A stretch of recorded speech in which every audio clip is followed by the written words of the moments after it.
Please welcome back to my channel. If you're new here, my name is Belinda Strada. Thank you so much for all the love and support. To my returning subscribers, to those people that share my videos and leave commentaries and also educate each and every one of ours, you guys are the real MVP. So lovely. So I came across this video on my For You and I thought to share where the sisters, decided to come out to share a little bit light about maybe this Arab or Palestinian people might not really get along with people that looks like me. Everything begins with history. I'm just going to roll the clip as well as some of other stitches I was able to put together, because this sister was like, people that looks like me, there's no need trying. The more you try, it's as if you're not even trying. They are not going to appreciate you, so there's no even point doing that. Please leave me your own thought in the comment section of what you think of this video. And please don't forget that we do not support any form of bullying and harassment. So when I talked about chattel slavery initially and focused on the transatlantic slave trade, I saw some of y'all trying to check me. And listen, if you thought I left something out, you're right to speak on it. Because if I'm going to talk about Black displacement, I can't leave out how we were trafficked across every direction, not just the Atlantic. But let's be very clear. There were no untruths in what I said. What I shared was one part of a much bigger system. So today I'm going to break down the other part, one they rarely talk about, the Arab slave trade. Most of us are taught about the transatlantic slave trade, right? Where European nations kidnapped and enslaved over 12 million Africans and shipped them to the Americas. But long before that started, another massive slave system was already in place, the Arab slave trade. This began around the 7th century, just after the rise of Islam, and it lasted for over 1,200 years. That's twice as long as the transatlantic slave trade. Millions of Africans, estimates say anywhere from 10 to 20 million, were taken from East, Central, and parts of West Africa and sold across North Africa, the Middle East, Persia, the Arabian Peninsula, and even parts of India, Pakistan, and Southeast Asia. And here's the key thing. This wasn't one single trade route. It was a whole network made up of two major routes that we're going to break down next. So we're going to talk about the trans-Saharan slave trade, which is just the first part of the Arab system. The trans-Saharan slave trade, it involved moving enslaved people north, across the Sahara Desert, into places like Egypt, Libya, Morocco, and Tunisia. And this was done through caravans, which, if you don't know, included huge groups of camels and traders moving through brutal desert conditions. People walked for hundreds of miles in chains without enough water or food. Thousands died just trying to get to the slave market. So who were the victims? Most were young boys and girls from places like Mali, Niger, Chad, and Sudan. The boys were often castrated and made to serve in royal palaces, harems, and courts. The girls were sold as concubines, house servants, and entertainers. The violence was extreme, but so was the erasure. Most of these people never got the chance to build families. Many never made it out of servitude. And because they were often forced to assimilate, their history was wiped out. No records, no surnames, no lineage left behind. So Route 2, under the Arab system, is the Indian Ocean slave trade, which ran east, not north. This route took people from East Africa, places like Tanzania, Kenya, Mozambique, and Madagascar, and shipped them across the Indian Ocean to the Arabian Peninsula, Iran and Iraq, parts of India, Pakistan, Sri Lanka, even Indonesia and southern China. This trade lasted over 1,000 years. And just like the trans-Saharan route, it focused on Black labor, sexual exploitation, and military service. In India and Pakistan, enslaved Africans became soldiers, guards, palace staff, or enslaved women for royal households. Many of their descendants are actually still there today, but they're often marginalized and forgotten. So why don't we hear about this as much as we hear about the transatlantic? One word: erasure. Many enslaved men were castrated, so they couldn't have families. Others were absorbed into Arab and Asian societies, renamed, converted, and stripped of all identity. There was no diaspora like we see in the Americas, because so many people were intentionally erased. And because Arab and Muslim societies never really publicly confronted their role in slavery, there's no global reckoning, no memorials, no documentaries, no widespread education, just silence. So yeah, I focused on the transatlantic slave trade in my last video, because that's our direct link, especially here in the Americas. But if we're talking about Black displacement and stolen lives, we do have to talk about all of it. The Arab slave trade, the Trans-Saharan route, the Indian Ocean route. 3 names, 1 system. One long history of Black people being stolen, used, erased, and never properly accounted for. So we honor them, even the ones we don't know. Because we're not just survivors of one trade. We're survivors of every direction they dragged us. And the world still owes all of us answers. I see my people waking up a little bit. Y'all ready to talk about the Arab slave trade and how it's still going on and how there's over 2 million Black enslaved people in the Arab world? And in Sudan, the number is about 600,000 that they keep taking Black African slaves. Would y'all like to talk about that yet? Would you like to talk about how the Arabs behave? Can we talk about them like we do white people? Is it time? And then we can move on to the next ones. But can we focus on the Arabs right now? Y'all ready? Or y'all gonna call me xenophobic and tell me that Arab isn't a race? It's an ethnicity. No, it's not. Are you ready to talk about how the Arab slave trade has been going on since the 7th century? Are you ready to talk about the fact that chattel slavery is not a European concept when it comes to Black people?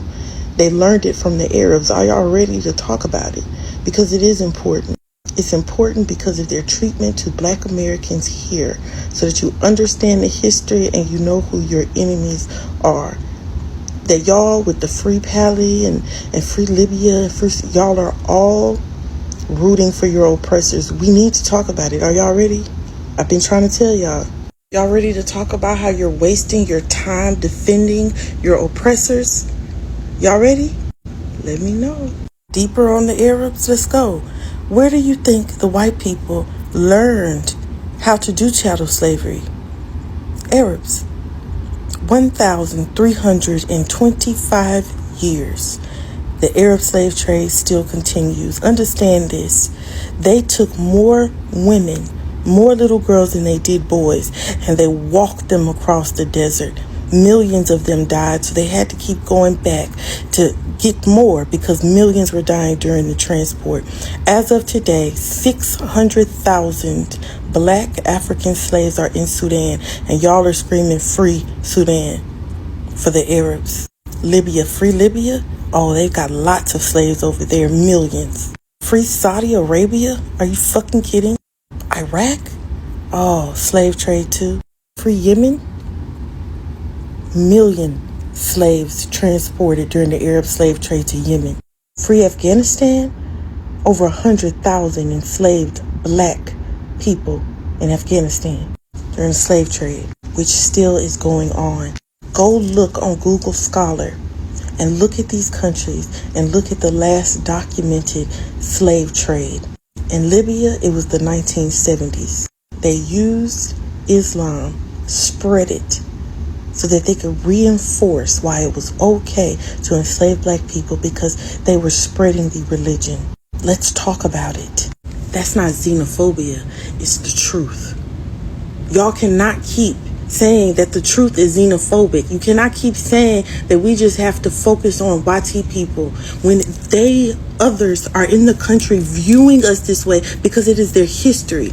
They are part of oppression, and you need to know about it. Y'all want to get deeper? All right, y'all said y'all was ready to talk about the Arabs. Let's talk about this comment. Go look up Afro-Palestinians and how they're treated by the Israelis and the Palestinians. Let me give you a preview. They treat them like shit. They call them abids. They have them in a quarter in Gaza that's called Quarter of the Slaves, where the Afro-Palestinians are, and where they are at a socioeconomic disadvantage.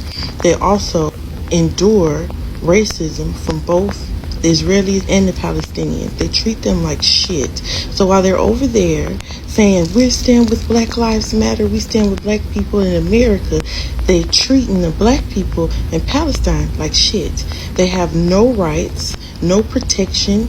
They're called abids, which means... But you don't see the blown up bodies of Black children, do you? Because they wouldn't pull at the heartstrings. But y'all are sitting there crying for your oppressors. Let's talk about it. What did the Palestinians do to Black people? Everything. Every horrible thing that you can imagine. The last recorded slave ship of black people in Palestine was in the 19th century. In 1905, 8 black people were registered as slaves in Palestine. Mind you, that was registered. And they don't even know the exact amount of black people in Palestine. It's like they said from 3,000 to 10,000. They don't even know because they don't even care. They were brought there as slaves. Some of them immigrated, but most of them were brought over as slaves. We gonna dig deeper. What did they do? I'll tell you. 10 out of fucking 10. You said you want to talk about the Arabs? Let's talk about the Arabs. These are black people wrapped in rope, ready for sale in Libya by the Arabs. There are many more pictures. Here's another one. This is what the Arabs are doing to black people.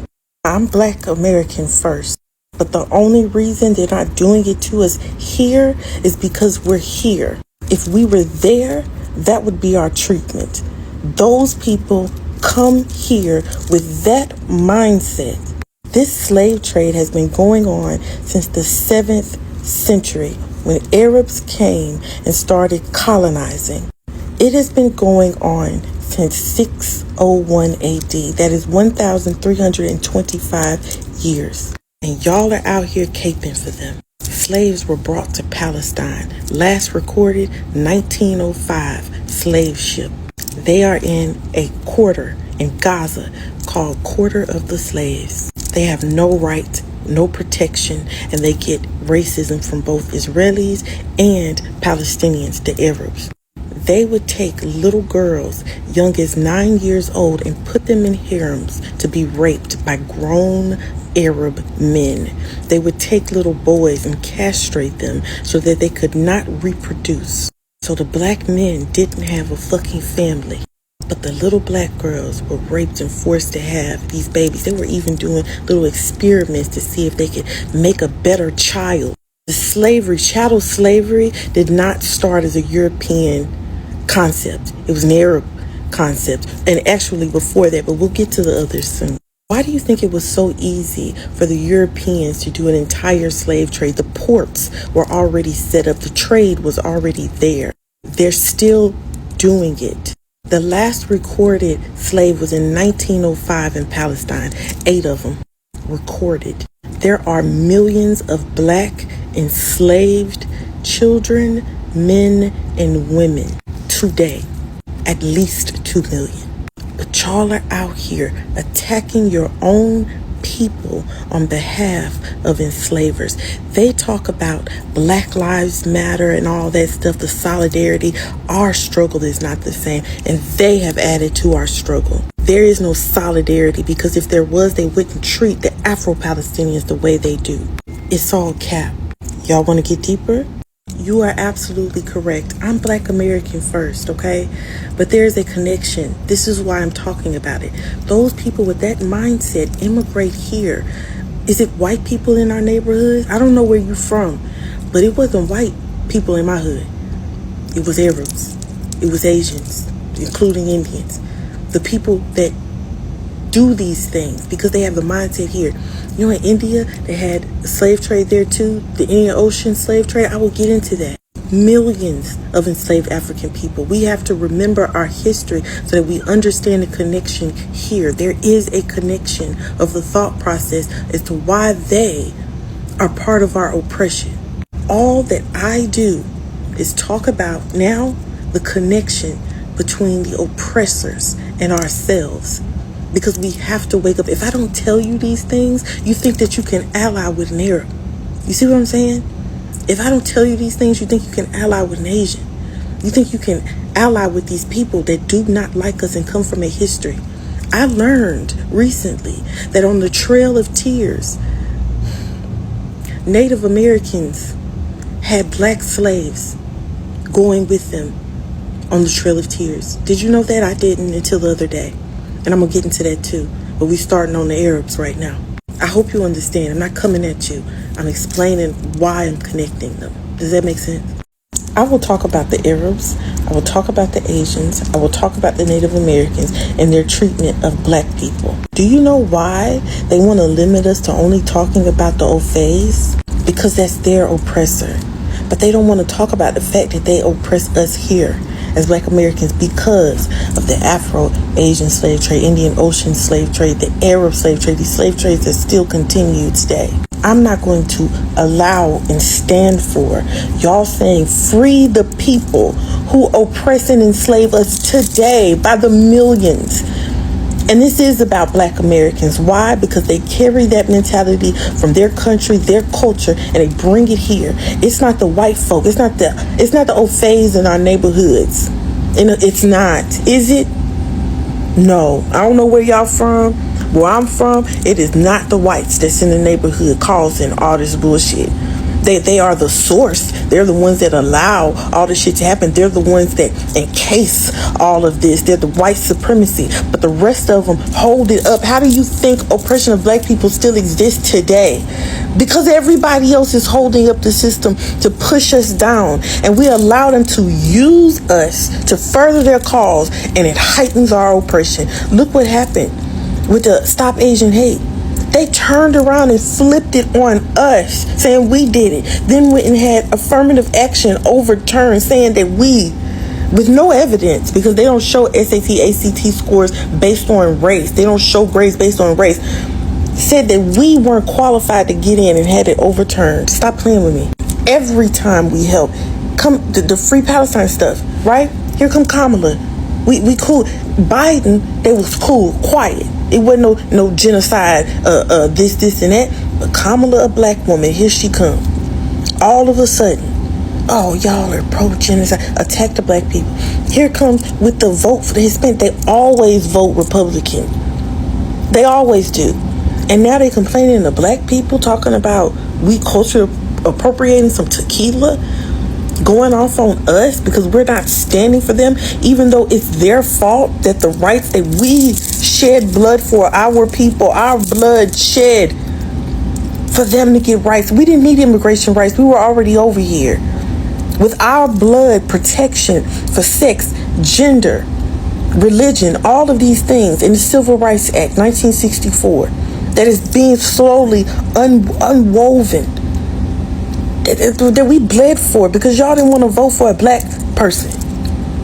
It's Black first. It's not Black woman, it's not Black man, it's not Black disabled, it's not Black gay, it's not Black anything. It's Black first. And until we get that through our head that we have no real allies, this oppression will continue. Why do we keep doing the same thing over and over and over again? Listen to me. Please listen to me. I'm telling you the truth. That oppressive mindset to think down and lowly of Black people, of those different races they carry here. They oppress us. They take without. I'm telling you, you cannot trust people who had you enslaved. They hate us and we did nothing to them. Man, 10 out of 10. The Arabic slave trade. 700 years before the transatlantic slave trade, Arabs, so-called Muslims, sold African people from mostly East Africa in slave markets to India and as far away as China. The conditions were brutal and many Africans died. Zanzibar slave trade, Google that. When I was a kid, there were some Greek racists who called me Zinji. Zinji is a word from that ancient Arabic black slave trade. You have to understand that these histories are suppressed and silenced, and Pan-African thought is heavily censored in social media. It's only thanks to TikTok these stories are coming forward. So our people don't know about these histories. The Arab slave trade, huh? Let me give you the local name. Jong in Mandinka, Jam in Wolof, Machudo in Polar, Haratin or Abd in Arabic. In Timbuktu Bambara, they said Senji. I'm using the right word so the African can be like, oh, ma, is that what they mean by the trans-Saharan slave trade? It's not the same thing. Medieval African society is caste-based. Just like in India, you have the casteless. In Africa, you also had the casteless who did servant-type roles. That servant caste exists in Wolof society, Fulani society until very recently. Still in Mauritania, they have it. It's medieval, it's not great, but it is not comparable to chattel slavery. slavery. I've read many articles of the so-called slave trade in World of Society in St. Louis, Senegal. It's referring to the servant cost. What are my thoughts on this? Western scholars have a very consistent way of dealing with their own moral guilt of chattel slavery and other historical crimes by trying to find a Islamic equivalent to what they did or another culture's equivalent to what they did. But all of this is to mask their own Western moral guilt for what the West has done. I seriously love this. Sometimes if something continuously to occur, you need to pause a little bit and try to look through the history behind it or the real cause, or like just get started from the genesis of the whole thing. Over times, poor people and black people have been having some back and forth thing. It all started when black people have always supported poor people. Not even only poor people, every other minority group. Black people are known for people who are always supporting minority groups, even if they want to keep on denying the fact, but they can never deny the truth. And because of things that has been going on in power, which started about a year plus ago, and so many black people were all out to support power people. Some of them use their platform, use their voice, sending aids and all of that. And all of a sudden, during the course of election and campaign, there are so many things that started flying in and out and all of that. When a black woman, I think her name is Tori, suggested that herself personally, she's not even telling her audience, she said that she felt by her own self that voting from our VP was going to be a good idea, is better off her than Orange Man. In that way, every other minority group might be treated fairly. And an Arab power woman took it upon herself to come for her, which actually gave room to other entire power people coming for this black woman and black people entirely. That was when these commentaries of if you're voting for VP, you're voting for Jane OC and all of that. These people even went as far as to say that you should keep out power people's name out of your mouth if you are not going to vote for Johnson, or if you're voting for Kamala Harris. They went as far as to say that. That was when black people were like, oh my god, we have been supporting you guys for a very long time. We have always been there for you, but this one time that we actually thought of something that might benefit everybody, you guys do not want it. And they started taking up the watermelon sign from their profiles. One thing led to the other. They were actually boycotting products, Starbucks and all of that. Then after all of this election thing, black people were like, okay, we are done just helping people who never cared about us, who don't even care about our interests. It's all about do for them, and nobody want to do for people that looks like me, even for a bare minimum, like for a little bit, very 0%. Nobody want to. They just want black people to keep on doing, supporting them, doing like they just want people that looks like me to keep on being there for them, but even at their own detriment. Now, I came across this Arab slave trade, which describe why these people cannot even get along. It also says that some Afro power people are even treated very terribly in power before this issue of power. They are so anti-black that some pro-Arab people, pro-Afro-Arab people are being treated poorly because of this Arab slave trade. And even till date, this slave trade is still going on. It is still going on. maybe because power and everything that has to do with it now, it has drastically stopped or reduced. Like, like people that looks like me have always been the ones been humiliated, been the ones been. But even at that, black people continues helping people, continues using their voice, continues. Even at that, black people have been called wretched, ghetto, character, blah blah blah. Like seriously, lovelies. Like it has always been there. It's history. If Afro people can be treated, or can be discriminated against, what makes you think that entire blackness wouldn't be the order of the day?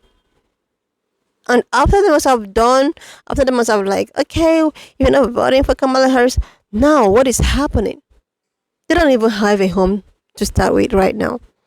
Orange Man is just looking for a way to dispense them, to where to take them to, because he's just tired. He's just tired. But after everything, black people are still there. They are still there helping people, using their voices, until it gets to the stage where people that looks like me realize that they have always been the one to sort people, but people never sort them. Even in the system, the government, everywhere. And it's just so unfair. It's so unfair at this point. Like, it's a very long period of time. Over 400 years and counting, even till date. These people have not rested. These people have not rested. Anyway, lovelies, wanna just leave me your own thoughts in the comment section of what you think of this video. And please, lovelies, if you've not subscribed to this channel up to this extent, do your girl a huge favor to click on the subscription button. Like, and I will see you, lovelies, when I upload the next one. In the comment section of what you think of this video. Please, lovelies, if you've not subscribed to this channel, do your girl a huge favor to click on the subscription button. Like, and I will see you, lovelies, when I upload the next one.